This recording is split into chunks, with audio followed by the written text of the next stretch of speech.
Bismillahirrahmanirrahim. Assalamualaikum warahmatullahi wabarakatuh.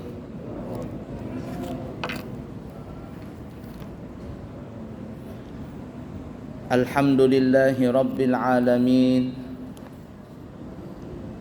Allahumma fasalli wa sallim ala sayyidina wa nabiyyina wa maulana Muhammadin wa ala alihi wa ashabihi wa azwajihi wa dzurriyyatihi wa man tabi'ahum bi ihsanin ila yaumiddin, amma ba'du.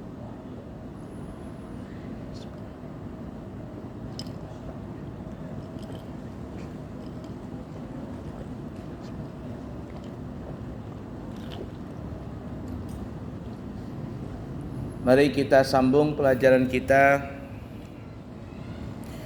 di dalam kitab Nasaihul Ibad, karangan daripada Al-Imam Asy-Syaikh Muhammad Nawawi Al-Bantani, yang mana kitab Nasaihul Ibad adalah syarah daripada kitab Al-Munabbihat 'alal Isti'dad li Yaumil Ma'ad, karangan daripada Al-Imam Ahmad bin Ali bin Muhammad bin Ali bin Ahmad Syihabuddin Abu Fadl Al-Kinani Al-Asqalani Al-Misri, yang lebih dikenal dengan Al-Imam Ibnu Hajar Al-Asqalani.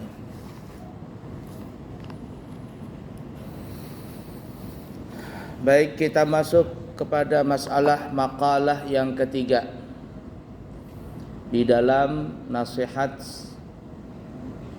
yang memiliki 4 nasihat. An ba'dil hukama, daripada sebagian perkataan ahlu hikmah. Apa para ulama ahlu hikmah mengatakan? Arba'atun qabihatun walakinna arba'atan minha aqbahu. Ada 4 perkara, ada 4 perbuatan, ada 4 sifat yang jelek, tetapi ada yang lebih jelek lagi daripada yang 4 itu. Jadi 4 sifat ini jelek, buruk, tetapi ada yang lebih buruk lagi dari yang 4 itu. Apa itu? Yang pertama, adz-dzambu minasyabi qabihun wa minasyaikhi aqbahu. Perbuatan dosa itu apabila dilakukan oleh seseorang yang masih muda, maka itu adalah perbuatan yang jelek.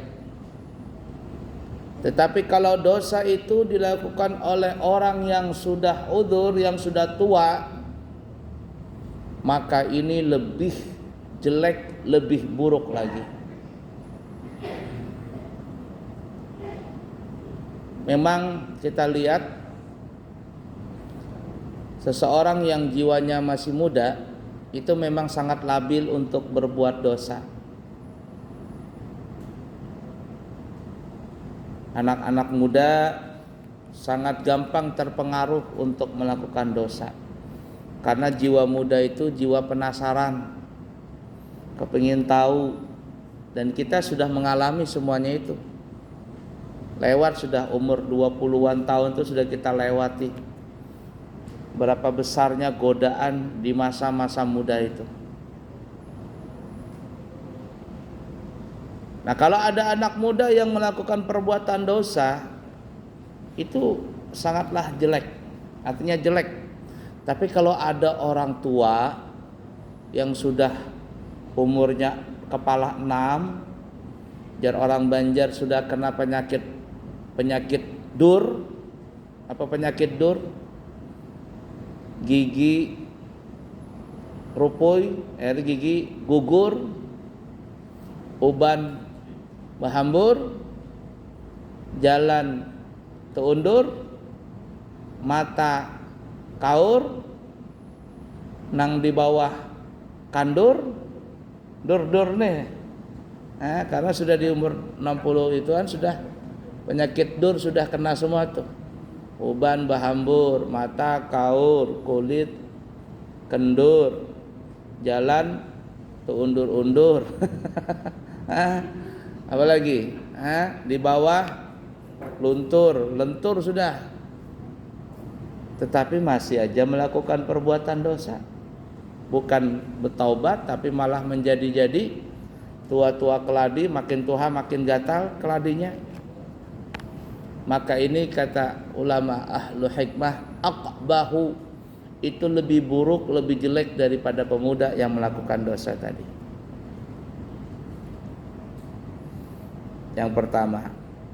Yang kedua, wal istighalu bid dunya minal jahili qabihun wa minal alimi aqbahu. Berkecimpung dan sibuk mengurusi dunia dari orang-orang yang jahil. Orang-orang yang jahil itu orang-orang yang awam, tidak mengerti tentang ilmu. Sibuk mengurusi dunia. Itu adalah perbuatan yang jelek. Jadi kalau ada orang yang tidak mengerti agama, dia menyibukkan dirinya dengan segala urusan dunia, lupa sholat, lupa puasa, lupa bayar zakat, siang jadi malam, malam jadi siang, duit dicari terus, sibuk dengan urusan dunia sampai meninggalkan kewajiban-kewajiban yang Allah bebankan kepada dia. Maka ini kata ulama qabih, itu perbuatan buruk, perbuatan jelek. Tapi kalau ada seorang ulama yang sibuk dengan urusan dunia, maka ini aqabahu, lebih buruk lagi. Ada orang alim, ngerti agama, lulusan pesantren, bisa baca kitab, memahami ilmu, sekolah sampai di luar negeri, tapi sibuk sekali dengan urusan dunia. Bukan menyebarkan ilmu tapi menyebarkan bisnis. Kalau ceramah itu bukan ceramah agama, ceramah bisnis saja dibicarakan.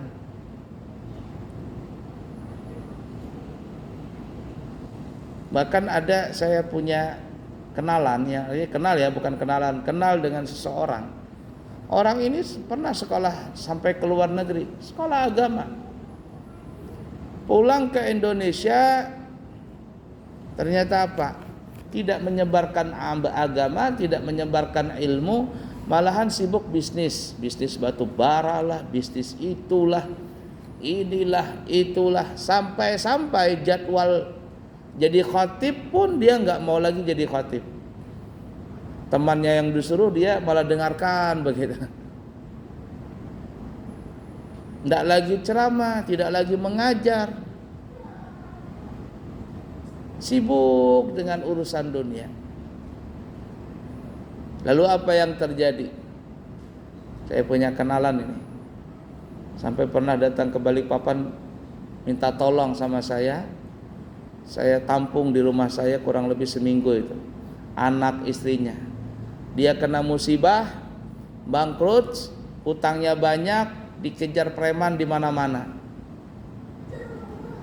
Minta perlindungan sama saya taruh di rumah saya kurang lebih sampai 1 minggu. Sampai beli susu anak aja nggak mampu lagi, sudah beli susu nih. Lalu saya bilang, kamu ini kan ada punya ilmu, ngerti agama.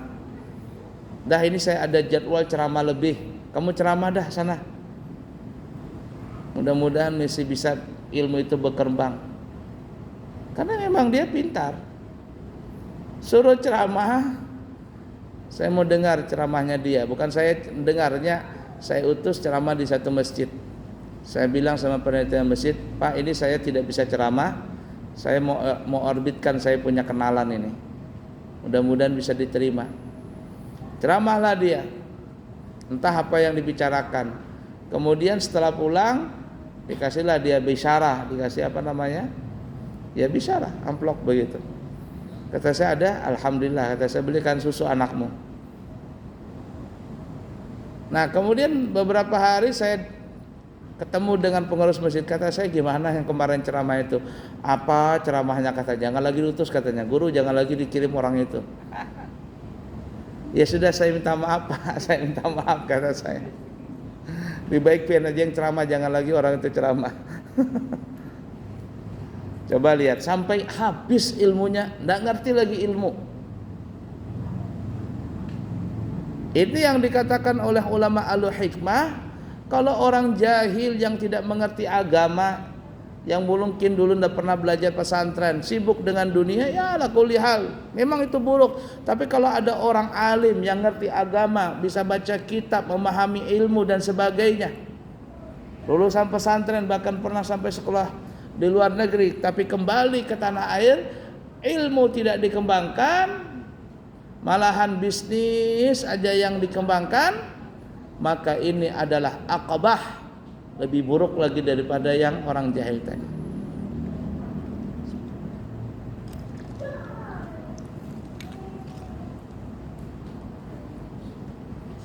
Seperti itu ya.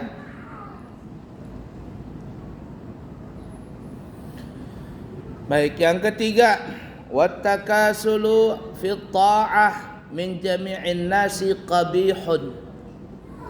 Bermalas-malasan di dalam berbuat taat kepada Allah bagi secara umum manusia itu adalah perbuatan yang buruk, perbuatan yang jelek. Pada umumnya nih ya, kita orang Islam kita malas sholat, malas puasa, malas pengajian. Antara maghrib dengan isya nih, pengajian setengah jam, malas hadir. Sholat malas, semuanya malas. Itu jelek itu. Perbuatan yang jelek, perbuatan yang buruk. Tapi kata ulama ahlu hikmah, wa minal ulama'i wat talabati aqbahu. Tapi kalau ada ulama, ada santri yang malas untuk melakukan perbuatan taat, malas dalam melakukan ibadah, maka ini lebih buruk lagi. Ada ulama nih, levelnya ulama, levelnya kiai sudah. Tapi sholat malas, ibadah malas. Padahal kiai nih.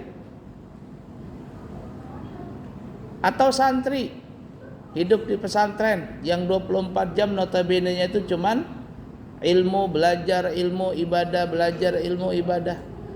Tapi dia malas, aqabahu, maka ini kata ulama ahlu hikmah lebih buruk lagi, sangat buruk sekali, jelek.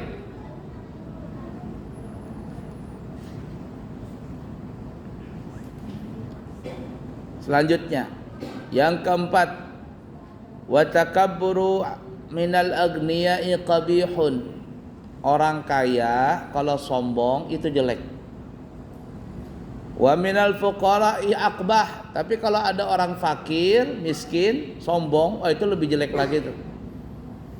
Kalau orang kaya nih sombong, ya mungkin kita bilang ya wajar lah, namanya juga orang kaya. Dia punya segala-galanya, dia sombong, ya lakul lihal. Tapi yang anehnya kalau ada orang fakir, miskin, sombong. Apa yang mau dibanggakan dengan kefakirannya itu loh?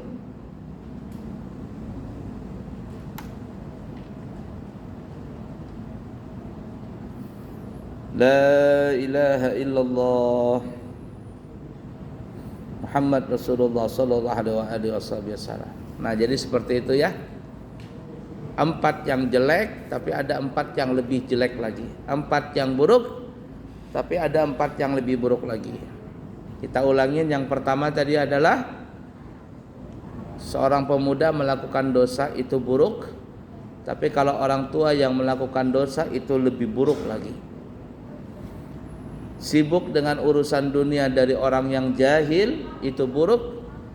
Tapi kalau ada orang yang alim, yang ngerti agama, sibuk dengan urusan dunia, itu lebih buruk lagi. Bermalas-malasan dalam beribadah, taat kepada Allah dari semua orang, itu adalah buruk.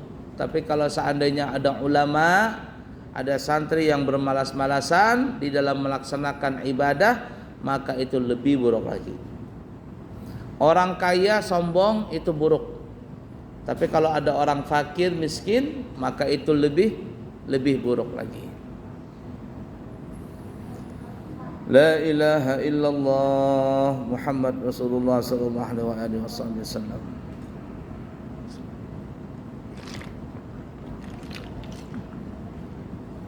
Ada pertanyaan dulu sebelum lanjut?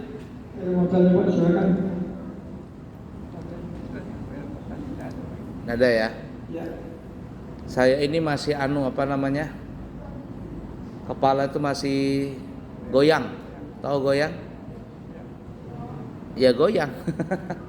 Karena habis pulang dari umrah ya. 14 hari dari Balikpapan kembali ke Balikpapan, totalnya kurang lebih 14 hari.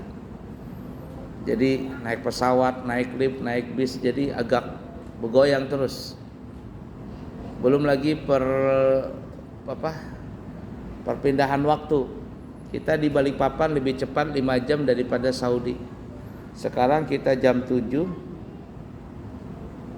Di sana baru jam berapa ini? 1, 2, 3, 4, 5. Baru jam 2 siang. Baru jam 2 siang. Nah, ala kulli seperti itu. Baiklah ya. Kita lanjut lagi. Al-maqalatur rabi'ah, makalah yang keempat.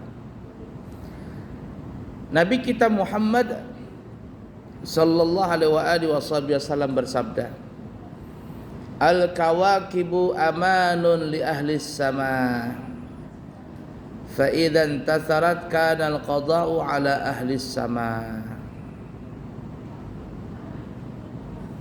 Bintang-bintang yang ada di langit adalah indikator keamanan penduduk langit. Jika bintang-bintang itu bertubrukan, bertabrakan dan berantakan, maka itu adalah keputusan Allah atas penduduk langit. Ya, siap-siap hancur.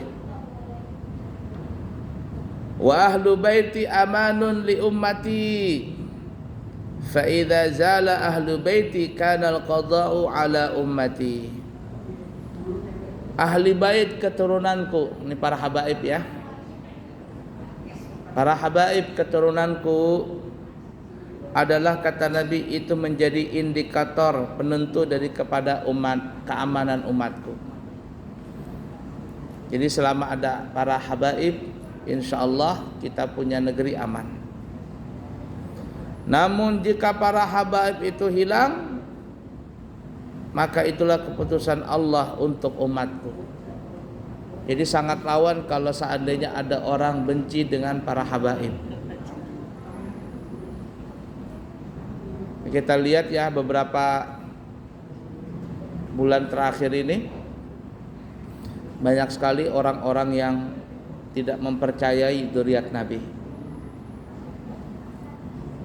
Mereka tidak mempercayai dzurriyyat Nabi itu karena kebencian, kedengkian, keirian mereka kepada Nabi kita, kepada dzurriyyat Nabi kita Muhammad sallallahu alaihi wasallam. Nah, jadi selama ahlu bait Nabi itu aman ada, maka kita ini juga insyaallah menjadi tanda aman. Wa ana amanun li ashabi, fa idza dhahabtu kana al-qada'u ala ashabi. Aku ini, kata Nabi, menjadi satu bukti aman, keamanan bagi para sahabatku. Jadi selama aku ada, kata Nabi nih ya, di antara sahabat, maka apapun permasalahannya insya Allah bisa diselesaikan, karena Nabi sebagai penengah. Namun kata Nabi, jikalau aku tidak ada, alias sudah meninggal dunia, maka putusan Allah itu atas kepada para sahabatku. Artinya kalau Nabi nggak ada, ya sudah sahabat Nabi yang mengganti khalifah. Nah, ketika khalifah diganti pada para sahabat, disitulah mungkin timbullah fitnah. Satu persatu timbul fitnah, seterusnya dan seterusnya.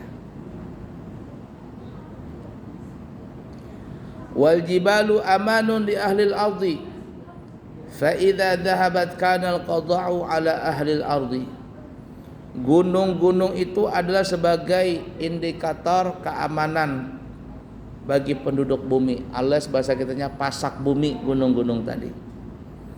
Namun jika gunung itu musnah, maka keputusan Allah itu atas penduduk bumi. Artinya kalau gunung-gunung di muka bumi ini sudah mulai tidak kuat lagi pasaknya, ya sudah, berarti penduduk bumi itu sudah siap-siap bergoyang. Kenapa? Karena ya tadi pasaknya bergoyang sudah.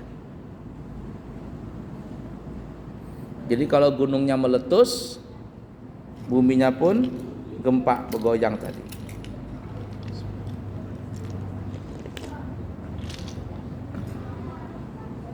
Nah, jadi seperti itu ya. Kemudian kita lanjutkan al-maqalatul khamisah. Pembahasan yang kelima, makalah yang kelima. Daripada Sayyidina Abu Bakar As-Siddiq radhiyallahu taala anhu, beliau berkata, arba'atun tamamuha bi arba'atin. Ada 4 perkara itu akan menjadi sempurna dengan adanya 4. Ini 4 nih ya. Tidak bakalan sempurna kecuali ada 4 ini. 4 masalah menjadi sempurna dengan ada 4 yang ini. Ada 4 tambahan lagi. Apa itu? Yang pertama, tamamus shalah bisujudi sahwi. Sempurnanya salat itu dengan adanya sujud sahwi. Jadi kalau umpama kita nih ya, mazhab Syafi'i tidak melaksanakan kunut pada salat subuh, salat kita sah saja. Kalau ada orang salat subuh tidak berkunut, salatnya sah. Tetapi untuk menyempurnakan tadi dianjurkan untuk sujud sahwi. Gantian, tambalan daripada kunut itu adalah sujud sahwi. Tapi kalau seandainya ada orang salat subuh tidak berkunut dan juga tidak sujud sahwi, ya salatnya sah. Cuman jar orang Banjar rongkang, tahu rongkang? Rongkang, apa namanya? Ya rongkang. Ini kayak meja ini nah, ada yang sedikit rusak, ujungnya rusak, rongkang namanya, lecet.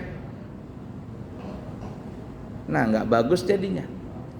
Jadi untuk menyempurnakan ketinggalan subuh, kunut subuh tadi adalah dengan cara sujud sahwi, ditambal tadi. Yang kedua, wasaumu bisadaqatil fitri. Puasa itu akan sempurna dengan sebab adanya zakat fitrah. Kalau ada orang puasa sebulanan tapi enggak zakat fitrah,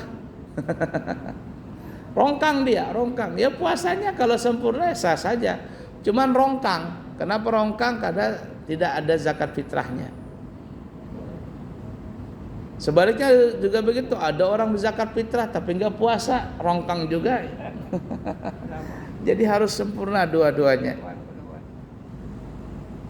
Kemudian wal hajju bil fidyah. Orang berhaji apabila melakukan pelanggaran maka bayarnya dengan membayar fidyah atau bayar dam ya. Ada orang umpama tidak mabits di Musdalifah, maka bayar dengan bayar dam. Ya, bayar dam. Itu dalam masalah haji dan umrah. Kemudian yang keempat, wal imanu bil jihad. Dan beriman itu sempurnanya dengan jihad. Sempurnanya dengan jihad. Ada orang mengaku beriman tapi enggak pernah berjihad. Berjihad itu nggak mesti perang gitu ya. Jihad itu bahasa kitanya berjuang di jalan Allah. Dan berjuang di jalan Allah ini tidak mesti perang angkat senjata. Zaman sekarang kita nggak ada perang. Kalau ada perang itu namanya pemberontakan saja. Kita aman. Tapi jihad kita sekarang apa? Jihad kita adalah mengadakan kegiatan-kegiatan yang baik untuk kemaslahatan umum. Contohnya apa? Membangun madrasah, sekolahan, membangun pesantren, itu jihad. Mengadakan majelis-majelis ta'lim, jihad. Mengurusi masjid, jihad. Mengurusi panti asuhan, jihad. Mengurusi anak-anak yatim, jihad. Mengurusi orang-orang yang terzalimi, jihad. Itu namanya jihad, berjuang di jalan Allah. Tapi kalau berebutan jadi anggota dewan, apakah jihad? Tidak tahu itu. Mari kita menuju kemenangan. Jadi selama ini kita belum merdeka atau apa ceritanya nih?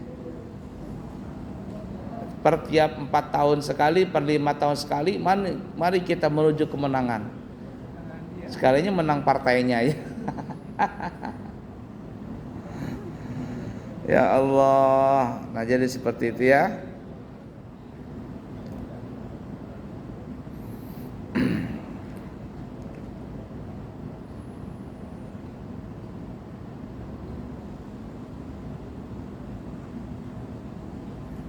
Nah jadi jihad ya. Jadi kalau kita memang beriman, jihadnya banyak.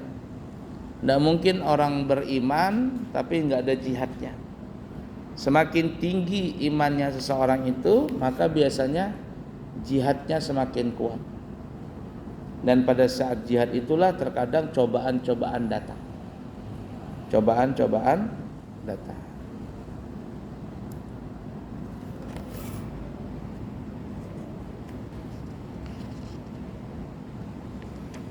La ilaha illallah. Nah, kemudian sedikit ada perkataan al-maqalatus sadisah, pembahasan makalah yang ke-6. Ini ada sedikit amalan ya.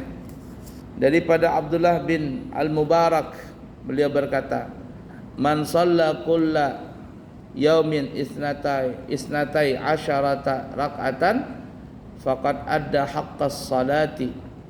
Siapa yang setiap hari melakukan salat 12 rakaat. Kalau salat wajib jangan ditanya ya, itu sudah wajib lah. Ini selain daripada wajib, salat sunnah maksudnya. Siapa yang sehari semalam bisa melakukan 12 rakaat, salat sunnah nih 12 rakaat, maka ia telah memenuhi hak salat. Artinya orang itu termasuk adalah daripada orang yang minal musallin, orang yang ahli salat. Jangan kurang daripada 12 rakaat salat sunnah. Kalau salat wajib jangan ditanya lagi. Kemudian Abdullah bin Al-Mubarak berkata, "Wa man shama min kulli syahrin thalathata ayyamin faqad adda haqqas siyami." Siapa yang seseorang itu bisa berpuasa 3 hari dalam sebulan, maka dia sungguh telah memenuhi hak puasa. Artinya orang ini masuk daripada minas shaimin, termasuk golongan orang-orang yang rajin puasa. Wa man qara kulla yaumin mi'ata ayah faqad adda haqqal qiraah. Barang siapa yang sehari bisa membaca 100 ayat daripada Al-Quran, maka dia termasuk orang yang hafal Quran, telah menunaikan Al-Quran, alias dia termasuk orang yang ahlul Quran. Dan insya Allah Quran itu akan menjadi imamnya di akhirat. Nah, jangan kurang sehari semalam membaca 100 ayat. Yasin berapa ayat? 83 ayat ya. Tambahin Waqiah, tambahin Tabarak tiap hari, maka kita sudah termasuk minal ahlil Quran, orang yang termasuk orang yang membaca Al-Quran. Wa man tasaddaqa fi jum'atin bidirhamin faqad adda haqqas sadaqah. Barang siapa setiap hari Jumat dalam seminggu sekali dia bisa bersedekah 1 dirham, maka dia termasuk minas sadiqin, ya, termasuk orang yang ahli sedekah.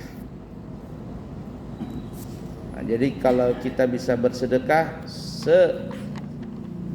seminggu sekali setiap hari Jumat, maka kita min ahli sedekah, orang yang termasuk orang yang ahli dalam bersedekah. Nah, jadi usahakan kalau hari Jumat itu bersedekah, bisanya kita berapa? Jangan kurang daripada 1 dirham. 1 dirham itu berapa ya?